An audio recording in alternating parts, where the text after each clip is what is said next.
kapag ang puno ay maraming buko, itong binabato.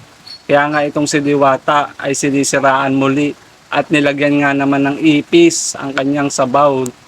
Kaya panoorin natin yung video na ito.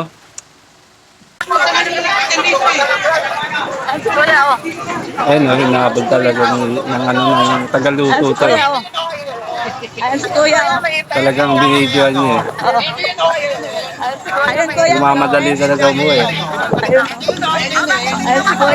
Halatang naninira to eh. Bakit ikaw nga Kuya?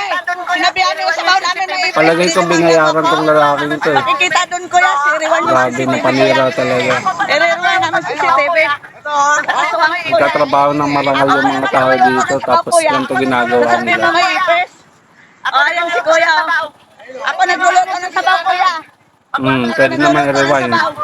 I-rewind yung CCTV. Magbabayran ka. Kaya nga naman talaga yung nagluluto ng sabaw. Nagluluto ng sabaw. Si Kuya. Hinabol talaga siya ng mga tauhan ni Diwata. Yan, basher. Basher yan, basher. Sabi niya may ipis yung sabaw namin.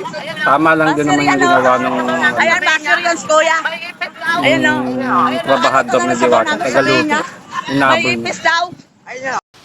Kaya sa mga taong pilit binababa sa Diwata, hindi kayo magtatagumpay.